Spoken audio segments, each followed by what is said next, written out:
मुझे 3 खबर में आप सभी का स्वागत है। आज देश के दक्षिण पश्चिम इलाके के कई शहरों में हवा की गुणवत्ता बहुत खराब कैटेगरी में दर्ज की गई है। दिल्ली में एयर एक्यूआई 324 दर्ज किया गया, जो कि बहुत खराब कैटेगरी में आता है। और इसके अलावा फरीदाबाद, गुरुग्राम और नोएडा में भी खराब गुणवत्ता वाली हवा दर्ज की गई है।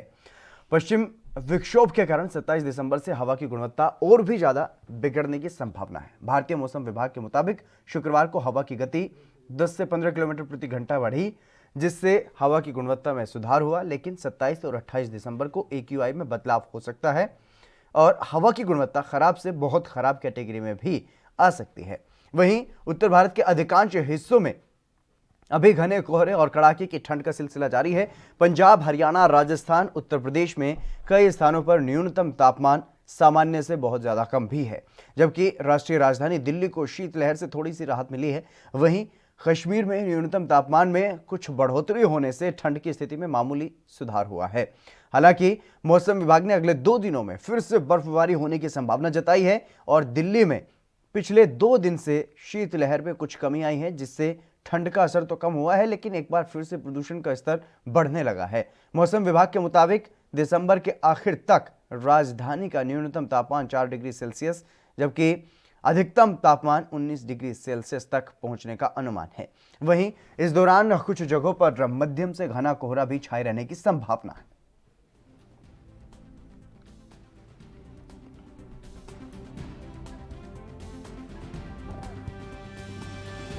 देश की राजधानी दिल्ली में एक बार फिर से प्रदूषण का स्तर जो है वो बढ़ता हुआ नजर आ रहा है। और अगर बात की जाए अलग अलग राज्यों की, तो जिस तरीके से अलग अलग राज्यों में, खासतौर पर जो उत्तर भारत के राज्य हैं, पंजाब, हरियाणा, उत्तर प्रदेश, राजस्थान, यहाँ पर ठंड जो है वो ज़्यादा बढ़ती हुई दिखाई दे रही है।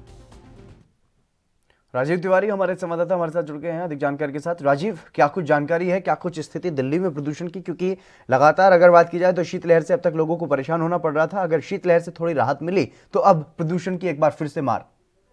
देखिए, बिल्कुल दादा, जिस तरीके से लगातार कहीं ना कहीं ठंड जो बढ़ रही थी, वो ठंड की जरूर मार पड़ रही थी। खासतौर पर उन लोगों को जो कह सकते हैं फुटपाथ के किनारे जो रहने में मजबूर थे, या फिर किसान थे जो लगभग 1 महीने से प्रदर्शन कर रहे थे। मगर कहीं ना कहीं जब थोड़ी सी ठंड से राहत मिली है तो कहीं ना कहीं दिक्कतें अब पॉल्यूशन की हो चुकी है, क्योंकि पॉल्यूशन का स्तर बढ़ रहा है दिल्ली के अंदर गाड़ियों की आवाजाही की वजह से भी। और यहाँ तक कि जो कह सकते हैं अपने आप को गर्म करने के लिए यानी कि लौ का सहारा ले रहे हैं, तो वो भी कहीं ना कहीं पॉल्यूशन का स्तर बढ़ा रहा है, क्योंकि लगातार कहीं ना कहीं कूड़े के ढेर में आग लगा दी जाती है, या फिर कहीं अपने आप को गर्म रखने के लिए लकड़ियों के ढेर में आग लगाई जाती है। तो कहीं ना कहीं उससे जो पॉल्यूशन का स्तर बढ़ता है, वो कहीं ना कहीं दिल्ली की जनता के लिए परेशानी के इशारा कर रहा है। मगर एक चीज स्पष्ट है, जिस तरीके से दिल्ली सरकार निरंतर कोशिश कर रही थी, वो कोशिश अब नजर नहीं आ रही, क्योंकि ना ही जो उन लोगों के लिए किसान हैं या फिर जो फुटपाथ के किनारे पर रहने लोग हैं, उनके लिए भी रैन वैसे कम पड़ते जा रहे हैं। दिल्ली सरकार निरंतर कोशिश कर रही है, मगर अभी भी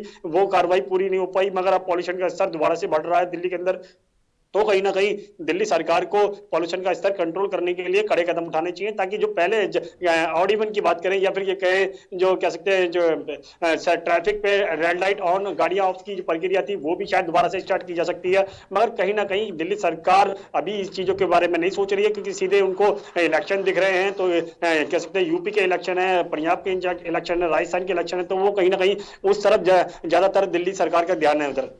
जी बिल्कुल, इसकी वजह से कहीं ना कहीं जो दिल्ली में रहने वाले जो लोग हैं उनको परेशानियों का सामना करना पड़ रहा है। राजीव, देखिए, बिल्कुल सही कहा आपने। दिल्ली की जो जनता है वो कहीं ना कहीं दोहरी मार से पिसती चली जा रही है। कि बात करें किसानों की, तो किसानों की तरफ से भी ट्रांसपोर्टेशन बंद है, सब्जी वगैरह जो इधर आती हैं वो कहीं ना कहीं बाधित होती चुकी है, और जहाँ पे महंगाई का मार जो है वो जनता को पड़ता चला जा रहा है। मगर बात करें जिस तरीके से अब लगातार ठंड की जो स्थिति थी, वो भी कहीं ना कहीं दिल्ली की जनता को परेशान कर रही थी। मगर अब जब कहीं ना दोबारा से पॉल्यूशन का स्तर बढ़ रहा है, तो कहीं ना कहीं और ज्यादा दिक्कतें होने लगी है दिल्ली की जनता को, क्योंकि एक तरफ तो कोरोना महामारी चल रही है पहले से ही, और अब कह सकते हैं जो सब्जी वगैरह नहीं आ पा रही थी, ट्रांसपोर्टेशन बंद पड़ा हुआ था, वो कहीं ना कहीं दिक्कत दे रहा था, क्योंकि सब्जियां वगैरह जो दूध वगैरह जो मिल रहा था वो महंगा मिल रहा था। मगर अब जब पॉल्यूशन का स्तर दोबारा से बढ़ रहा है, तो कहीं ना कहीं फिर दोबारा से दिल्ली की जनता को परेशानी होने लगी है। और यहां तक कि अगर कुछ ही दिनों में ही इसी तरीके का पॉल्यूशन बढ़। जी बिल्कुल राजीव जी, जिस तरीके से राजीव जो प्रदूषण का स्तर बढ़ रहा है, पहले ये कहा जा रहा था कि पराली जलाई जा रही है हरियाणा में, पंजाब में, उत्तर प्रदेश में, इस वजह से दिल्ली में प्रदूषण बढ़ रहा है, लेकिन अब क्या कुछ वजह बताई जा रही है? देखिए बिल्कुल बताया, जिस तरीके से दिल्ली सरकार की बात करें तो दिल्ली सरकार अभी इस मामले से कहने से बच जरूर रही है, क्योंकि उनको पता है निरंतर कहीं ना कहीं पॉल्यूशन का स्तर जरूर बढ़ रहा है, क्योंकि लगातार जो स्थिति बिगड़ रही है वो कहीं ना कहीं दिल्ली सरकार के लिए मुश्किल खड़ी करता है। मगर दिल्ली सरकार इसके बारे में नहीं सोच रही है, क्योंकि उनको पता है कि एक दो दिन में अगर बारिश होती है या फिर मौसम करवट लेता है तो जो पॉल्यूशन है वो कम हो सकता है। मगर कहीं ना कहीं दिल्ली सरकार जनता के बारे में नहीं सोच रही है। अगर वो जनता के बारे में सोचे तो कहीं ना कहीं जो फैक्ट्रियां हैं जिनसे धुआं निकलता है या फिर कहीं जो लोग बाग आग जलाते हैं वो कहीं ना कहीं कंट्रोल किया जा सकता है उस पर, और दिल्ली सरकार शायद कड़े कदम उठा सकती है। मगर अभी दिल्ली सरकार इलेक्शन की तरफ ध्यान लगा हुआ है, तो वो कहीं ना कहीं जनता के बारे में नहीं सोच रही है, मगर जनता है जो परेशान होती चली जा रही है। जी जी बिल्कुल राजीव, लेकिन जिस तरीके से मौसम विभाग की तरफ से जो जानकारी दी गई है उसमें साफ तौर पर यह कहा गया कि और भी ज़्यादा जो है मुसीबत का सामना अब दिल्ली के लोगों को करना पड़ सकता है। हालांकि जिस तरीके से लगातार ठंड भी बढ़ रही है, ठंड के बारे में भी क्या कुछ जानकारी मौसम विभाग की तरफ से दी गई है? देखिए बिल्कुल बताइए, जिस तरीके से मौसम विभाग की माने तो कहीं ना कहीं ठंड दोबारा से बढ़ सकती है, क्योंकि जब जब लगातार कुछ दिनों के अंदर ठंड काफी बढ़ चुकी थी और दिल्ली के जनता को परेशानी होने लगी थी। और कहीं ना कहीं अब जब मौसम थोड़ा सा कंट्रोल हुआ है तो शायद लगता है कि मौसम कंट्रोल होने के साथ साथ मगर पॉल्यूशन का स्तर बढ़ चुका है। मगर बात करें मौसम विभाग की तो मौसम विभाग ने फिर दोबारा से चेतावनी दी है कि आने वाले दिनों के अंदर ठंड बढ़ सकती है। मगर कहीं ना कहीं जनता पिसती चली जा रही है, एक तरफ किसानों की वजह से, क्योंकि पराली कह सकते हैं किसान बैठे हुए प्रदर्शन पर, और लगातार कहीं ना कहीं जो उनकी आवाजाही है, काम धंधे का जो रूटीन है वो बिगड़ा पड़ा है। महंगाई वैसे ही सर पे हो चुकी है, कोरोना वायरस अभी भी चल रहा है क्योंकि उससे वैक्सीन अभी तक नहीं आई है मार्केट में, और कहीं ना कहीं अब पॉल्यूशन का स्तर भी बढ़ रहा है। तो कहीं ना कहीं दिक्कतें जरूर आ रही है, मगर सरकार है शायद जनता के बारे में नहीं सोच रही है। जी जी बिल्कुल, सरकार की अगर बात की जाए तो केंद्र सरकार की तरफ से विपक्षी दलों पर निशाना साधा जा रहा है किसान आंदोलन को लेकर के, और किसान आंदोलन को लेकर के ही जो विपक्षी दल हैं वो सरकार को घेरते हुए नजर आ रहे हैं। और मुझे लगता है कि जिस तरीके से किसान आंदोलन का जो मुद्दा फिलहाल गरमाया हुआ है, जिस पर बहस भी छिड़ी हुई है, तो उसमें कहीं ना कहीं जो बाकी के जो अहम मुद्दे हैं जो आम जनता को प्रभावित करते हैं वो पीछे छूटते हुए दिखाई दे रहे हैं राजीव। देखिए बिल्कुल एक चीज तो स्पष्ट है, जिस तरीके से लगातार किसान जो है अपने मुद्दे उठा रहे हैं और सीधे सीधे जो तीनों कानूनों को, कृषि कानूनों को तीनों को जो रद्द करने की बात कर रहे हैं, वो सरकार अभी उस कदम पर नहीं जा रही है, क्योंकि उनको पता है अगर कहीं ना कहीं अगर तीनों कृषि कानूनों को वापस लेते हैं तो कहीं ना कहीं मुश्किलें उनकी बढ़ सकती हैं। और उसी को लेकर कहीं ना कहीं विपक्ष के हाथ में मुद्दे लगते चले आ रहे हैं, क्योंकि जिस तरीके से सरकार लगभग 1 महीना हो चुका है और 1 महीने से किसान डटे हुए हैं, और कहीं ना कहीं सरकार जो है वो किसानों के बारे में नहीं सोच रही है, सिर्फ फायदा गिनाने की लगी हुई है, क्योंकि इससे ये फायदा होगा, उससे वो फायदा होगा, इससे मंडियां नहीं जाएंगी, इससे एमएसपी नहीं जाएगी।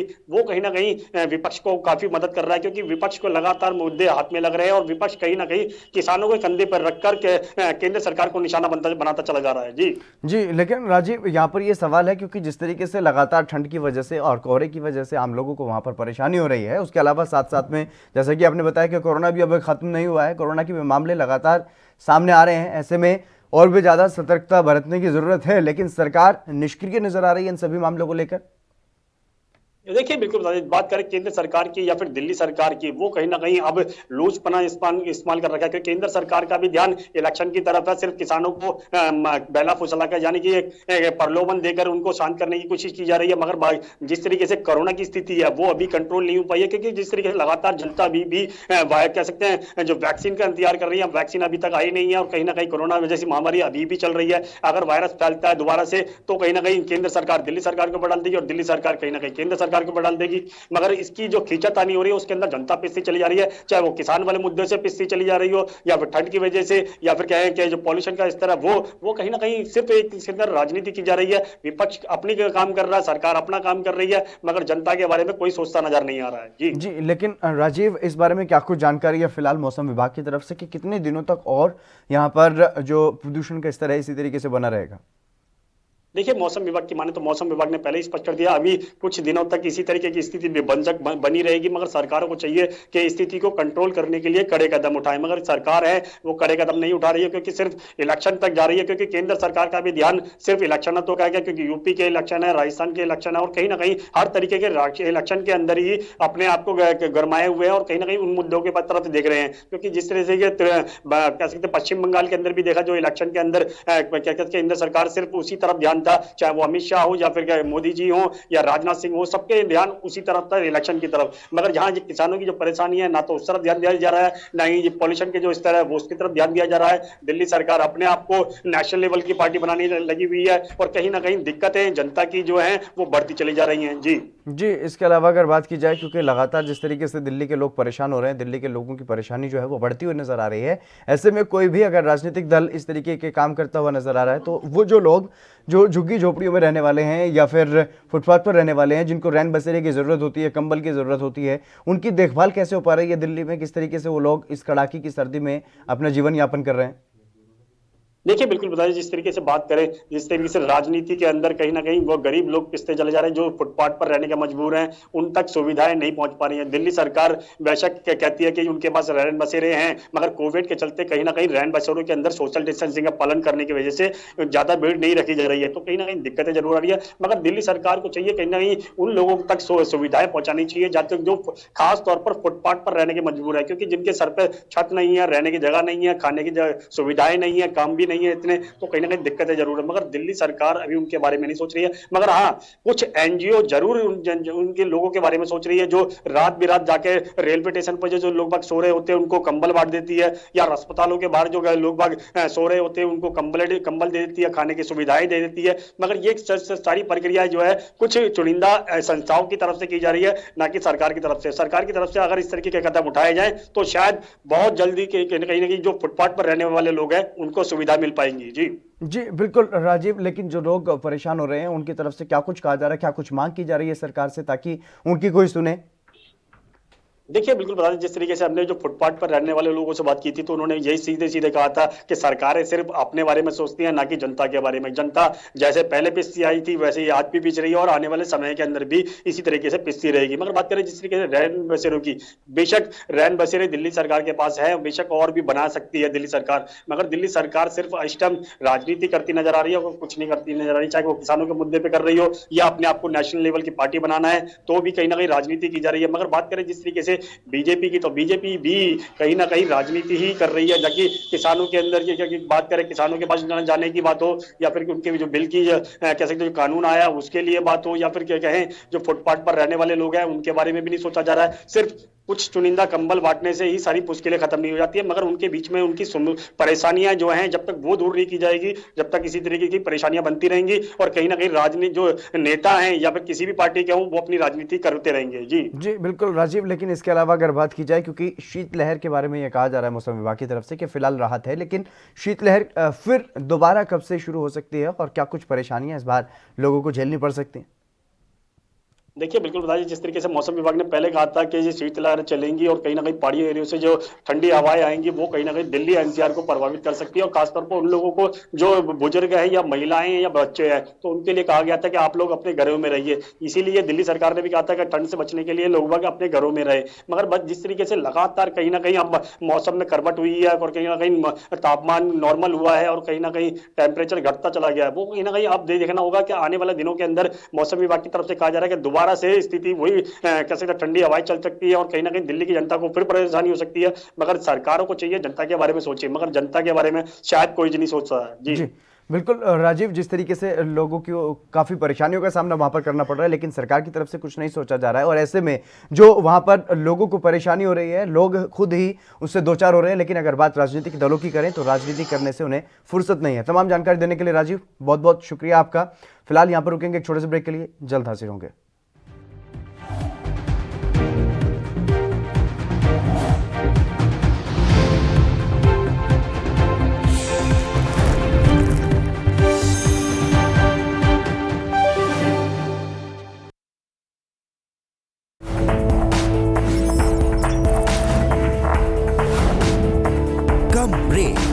और ज्यादा खबरों के साथ देखिए ANP news in channel number पर।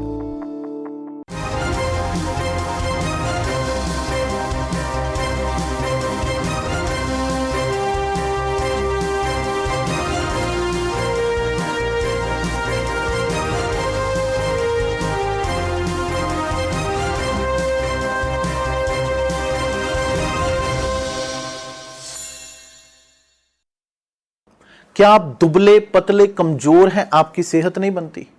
भूख कम लगती है, वजन नहीं बढ़ता? दरअसल मेन बात खाना पीना खाना नहीं है, मेन बात है खाया पिया लगना। और अगर खाया पिया लगेगा ही नहीं तो सेहत बनेगी कैसे? इसलिए हमारी संस्था सन्यासी आयुर्वेदा ने एक ऐसी दवा बनाई है जो कि आपके पाचन तंत्र को, आपके लीवर सिस्टम को ठीक करने का काम करती है, ताकि आप जो भी खाएं उसका पूरे का पूरा निचोड़ आपके शरीर को लगे, आपकी भूख बढ़े, खाया पिया सही से लगे, नया खून बने, हड्डियों में जान आए, वजन बढ़े, ताकत बढ़े, चेहरे पर नूर आए और आप मोटे तगड़े खूबसूरत पर्सनैलिटी के मालिक बन जाएं। यह दवा पूरी तरह से आयुर्वेदिक होती है। इसका शरीर पर कोई भी साइड इफेक्ट, कोई भी नुकसान या दुष्प्रभाव नहीं होता। लड़के लड़कियां दोनों इसका इस्तेमाल कर सकते हैं और पहले 15 दिन के अंदर ही आपको इसका असर महसूस हो जाएगा। सिर्फ 650 रुपए की पूरे 1 महीने की दवा होती है और आप इसे घर बैठे 01145454545 पर फोन करके दवा मंगवा सकते हैं। लक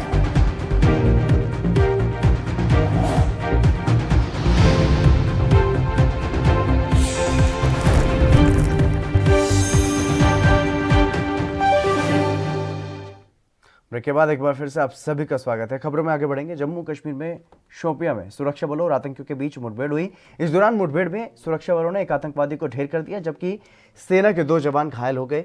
इससे पहले बारामूला में सुरक्षा बलों ने जैश के 2 आतंकवादियों को मार गिराया था और पुलिस के एक अधिकारी ने बताया कि सुरक्षा बलों ने शोपियां के कनिगाम इलाके में आतंकियों के होने की सूचना सुरक्षा बलों को मिली थी, जिसके आधार पर तलाशी अभियान शुरू किया गया। तभी आतंकवादियों ने उन पर गोली चला दी और अधिकारी ने यह भी बताया है कि जवाबी गोलीबारी में ही एक आतंकवादी मारा गया है। वहीं दूसरी तरफ नरवाल में द रेजिस्टेंस फ्रंट यानी कि टीआरएफ के मॉड्यूल का भंडाफोड़ करते हुए पुलिस ने 2 मददगारों को गिरफ्तार किया है। दोनों कश्मीर के हैं। इनके पास से एक AK-47 राइफल, एक पिस्टल, 2 AK मैगजीन और AK राइफल की 60 और पिस्टल की 15 गोलियां बरामद की गई हैं। पकड़े गए दोनों मददगार कार से कश्मीर जा रहे थे। पुलिस ने यह भी बताया कि इनके कब्जे से हथियार और गोला बारूद बरामद किए गए हैं। अधिकारियों ने यह बताया है कि स्थानीय पुलिस के विशेष अभियान समूह यानी कि SOG ने कालीगुंड के चुरत के रहने वाले रईस अहमद डार और कुलगाम के अशमुजी का निवासी सब्जार अहमद शेख को गिरफ्तार किया है। वहीं तीसरी ओर भारतीय सेना के अधिकारियों ने यह बताया कि पाकिस्तान ने फिर से सीज फायर का उल्लंघन भी किया है, जहां कठुआ में पाकिस्तानी रेंजर्स ने बिना उकसावे के सीमा पर गोली चलाई, जिसका BSF के जवानों ने माकूल जवाब भी दिया।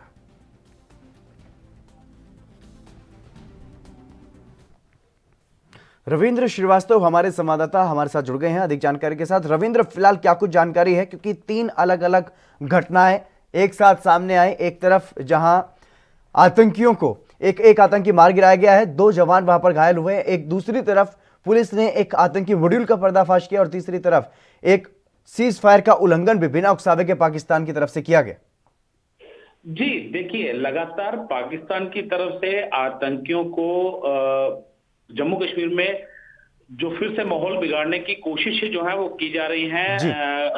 बीते कल की बात करें तो जम्मू के अंदर जो नरवाल इलाका पड़ता है वहां पर 2 लोगों को गिरफ्तार किया गया था। उनके पास से हथियार भी बरामद किए गए और ये कहीं ना कहीं कहा जाए तो गड़बड़ी फैलाने की आशंका के चलते जो है ये यहाँ पहुंचे थे और पुलिस ने जब इनपुट्स मिले पुलिस को तो इनको धर दबोचा। और वही कहा जाए तो शोपियां के अंदर जो है आतंकियों के साथ मुठभेड़ चल रही है, जिसमें 2 जवान घायल हुए हैं और 2 आतंकी जो हैं वो मारे गए हैं और एनकाउंटर अभी भी जो है वो चल रहा है। और खास करके अगर बात करें LOC और IB की, तो पाकिस्तान लगातार जो है IB को निशाना बना रहा है। IB के ऊपर, अंतर्राष्ट्रीय सीमा के ऊपर भी पाकिस्तान की तरफ से जो कठुआ का इलाका पड़ता है वहां पर सतपाल पोस्ट के पास पाकिस्तान ने बिना किसी उकसावे के जो है वो फायरिंग शुरू कर दी है। वहीं अगर बीते कल की बात करें तो जो पुंछ का इलाका पड़ता है वहां पर फायरिंग की थी, जिसमें भारतीय सेना के जवान भी घायल हुए।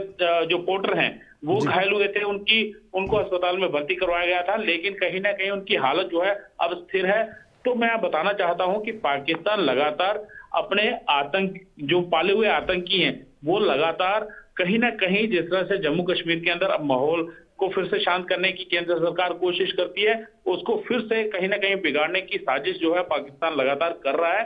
और आपको बताऊं कि कभी एलओसी के ऊपर और कभी कश्मीर घाटी में बैठे आतंकियों के आका जो हैं वो लगातार अपने जो पाले हुए उनके आतंकी हैं उनको दिशा निर्देश देते हैं कि वहां पर जाकर जो है कश्मीर घाटी के अंदर जो है माहौल को खराब किया जाए।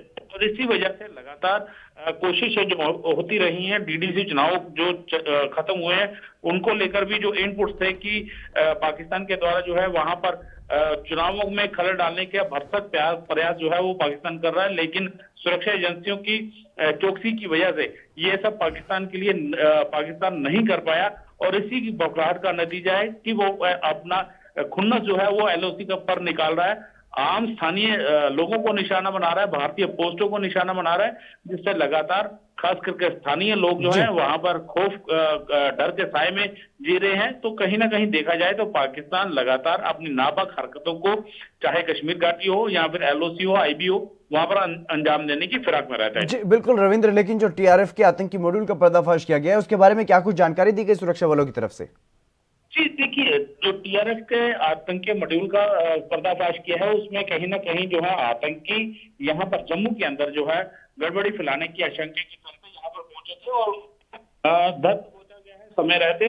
उनके पास से हथियार भी जो है वो बरामद किए गए हैं और कहीं ना कहीं ये चीजें दर्शाती हैं कि पाकिस्तान लगातार अपनी जो है नापाक हरकतों के वजह से लगातार कहा जाए तो यहाँ पर कोशिश, जो जम्मू का माहौल फिलहाल शांत बना हुआ है उसको बिगाड़ने की पूरी साजिश जो है वो पाकिस्तान के द्वारा की जा रही है। और अब जो है आतंकी जो है वो जम्मू का रुख कर रहे हैं ताकि यहाँ पर भी माहौल को बिगाड़ा जा सके। लेकिन उनके पास से जिस तरह से एक AK-47 मिली है और कुछ गोलियां और कुछ हैंड ग्रेनेड जो हैं उनके पास से बरामद हुए और ये फिलहाल जानकारी जो है वो मिल पाई है। लेकिन कहीं ना कहीं फिर से जो है इस साजिश का पर्दाफाश जरूर हुआ है और कहा जाए तो यहाँ पर जो फिराक में थे उनके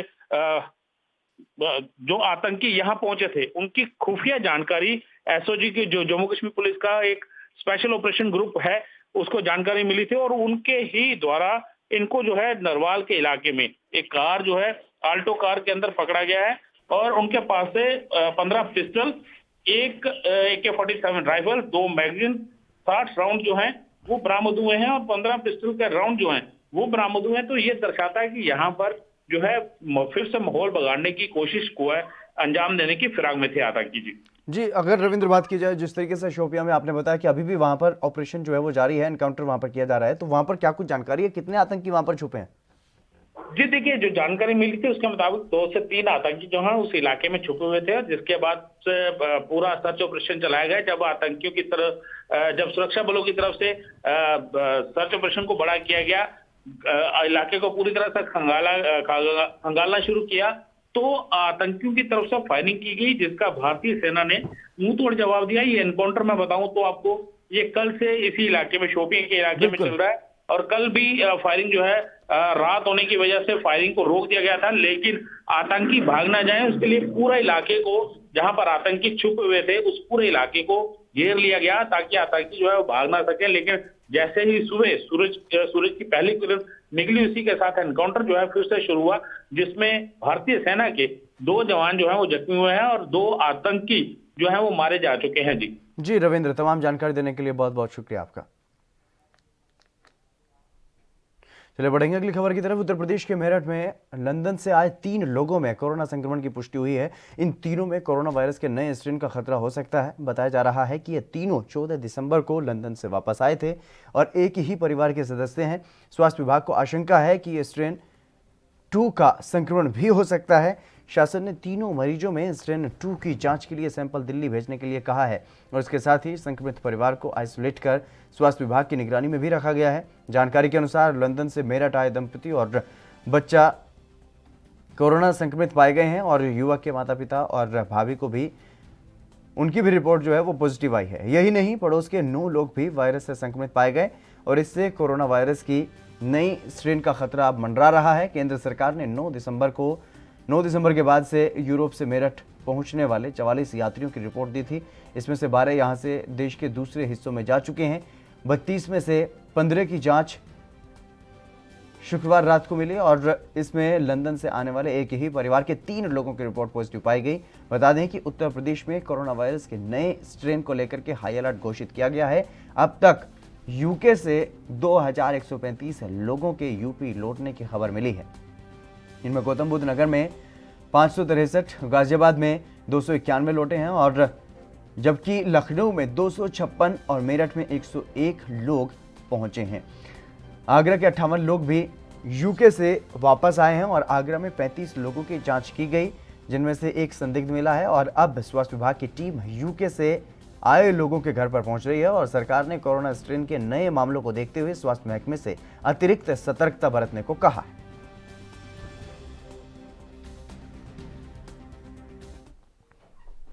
चलिए फिलहाल इस बुलेटिन में बस इतना ही। आप बने रहिए ANP न्यूज के साथ।